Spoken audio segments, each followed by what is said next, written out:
é que a genética não é um destino. Não é porque você tem história familiar que isso vai acontecer com você. É apenas um sinal de alerta muito fundamental que o médico vai levar em consideração na hora de pedir seus exames. Entendi. Então assim, doutor, o histórico familiar pesa, mas não define, né? Eu acho que a gente tem que se atentar muito, então, tem que voltar no básico, né, doutor Tales? Alimentação, atividade física e, lógico, tem que fazer acompanhamento médico, não é isso? É isso. Grosseiramente falando, Daniel, porque isso muda de pessoa para pessoa, Sim. mas só para você ter uma noção da relevância da genética no coração, ela tem um peso da ordem dos seus 15% na sua saúde.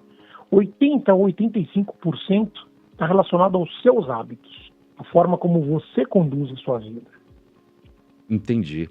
Doutor, então assim, quem tem casos de infarto, por exemplo, quem tem morte súbita na família, precisa começar esses exames mais cedo? Quais seriam os principais? O que o senhor indica?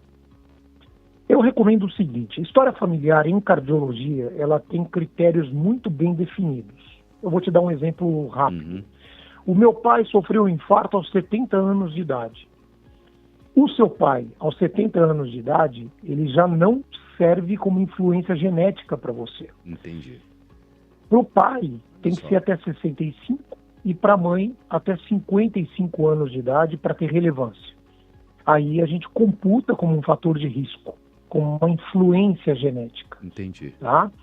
E a partir daí, a gente expande um pouquinho para irmãos, e quanto mais a gente vai se afastando desse núcleo familiar de primeiro grau, Daniel, menor vai ficando a influência genética. Em cardiologia é muito importante pai, mãe e irmãos. Há uma exceção apenas que contempla primos de primeiro grau. Se a pessoa tem histórico de morte súbita na família antes dos 40 anos de idade. Aí tem que procurar o cardiologista o quanto antes. Mas eu tenho 20 anos de idade. Eu recomendo que você o procure o quanto antes. Entendi. Então, olha só, gente, você ouvinte aí, presta atenção, o doutor Tales está dizendo para a gente. Se os seus pais tiveram um problema cardíaco cedo, então você também tem que começar, pelo menos, a se preocupar em pesquisar, em fazer exames, ver os hábitos, né? Porque, afinal de contas, né, doutor? Deixa eu lhe perguntar, quem tem histórico familiar, então o senhor está me dizendo que precisa fazer exames mais cedo, né? O senhor indica alguma coisa específica, uma pesquisa específica? Daniel, vai depender muito de que história familiar nós estamos dizendo. Nós estamos falando a respeito de infarto. Entendi. Nós estamos falando a respeito de colesterol. Se for caso de colesterol, eu indico até na infância, Daniel. Nós estamos falando de hipertensão. Hipertensão a gente começa o rastreio a partir dos 30 anos de idade. Percebe? É de acordo com a influência genética, do qual é a história familiar. Entendi. A partir daí a gente consegue direcionar. Doutor Tales, tem algum sinal de alerta que uma pessoa com histórico familiar não pode ignorar? Quem está ouvindo a gente agora, o senhor falou que quem tem histórico familiar não pode ignorar. Quanto mais cedo, então, o pai ou a mãe tiveram, a avó tiveram alguma condição dessa de coração, a pessoa tem que se preocupar mais ainda. Mas tem algum sinal de alerta que a pessoa que tem esse histórico familiar não pode ignorar de jeito nenhum?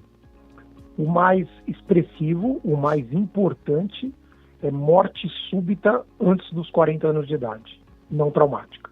O que é morte súbita? Só para a gente relembrar, Daniel, para ficar bem claro para o pessoal que está ouvindo a gente. Morte súbita é quando a pessoa, do sintoma ao falecimento, tudo isso acontece em menos de 1 hora. Então é aquela pessoa que passou mal e faleceu. Isso é morte súbita. Entendi. E essas pessoas que têm parentes com histórico de morte súbita antes dos 40 anos devem procurar o cardiologista o quanto antes. A partir daí, na conversa, na consulta e no exame clínico, o médico vai direcionar os exames. Mas certamente ele deve expandir para exames que de rotina não se faz. Como, por exemplo, só para te dar um exemplo, que eu tenho certeza que você está querendo saber isso, é o Holter, por exemplo, que é um exame que é um exame de 24 horas que monitora os seus batimentos e vê se você tem arritmia, predisposição à arritmia, dentre outras anomalias que podem ser hereditárias. Entendi. Ou seja, doutor, eu acho que o que fica claro para a gente é que a genética carrega a arma, mas é o estilo de vida que vai puxar o gatilho, digamos assim, né? Perfeito, né? perfeito. Então, o que que o senhor fala pra gente, doutor Tales? Tem um amigo seu que me mandou uma mensagem aqui perguntando, o Bessinha, Grande se, Betinho. se quem torce pro São Paulo tem risco de problema cardíaco também, que eu acho que é o seu caso. Nos últimos, um abraço ao Betinha que está nos ouvindo. É, Nos últimos tempos, torcer para o São Paulo é um fator de risco. é um Daniel, fator de sem risco dúvida no nenhuma. coração, entendi, tá certo. Sem dúvida nenhuma. Tem outros times aí também, né, doutor, que a gente pode incluir aí. Mas, enfim, vamos Não seguir. estou sozinho nessa. Não É. estou sozinho. Doutor, para resumir aqui, dá para vencer a genética ou pelo menos empatar esse jogo?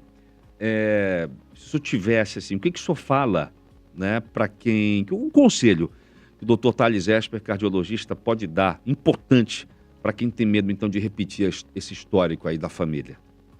A depender do peso que a sua história familiar tem, se você tiver hábitos extremamente regrados, uma vida extremamente saudável, eu quero dizer, Daniel, você não fuma, você tem uma alimentação equilibrada, você faz atividade física, principalmente aeróbia, com frequência e com um nível de intensidade que te tire da zona de conforto, ou seja, você tem uma boa resistência, você tem um bom condicionamento físico, você tem colesterol normal, pressão normal, faz seu check-up de rotina, fique tranquilo. A história familiar ela vai ter um peso cada vez menor. Os nossos hábitos, eles são imprescindíveis.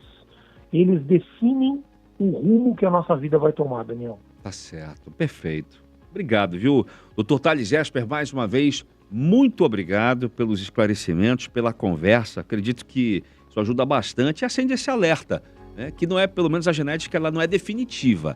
Os seus hábitos podem, obviamente, piorar ou melhorar muita coisa. E é um dado interessante que o senhor trouxe, 15% desses problemas é que estão atrelados à genética realmente, hein, doutor?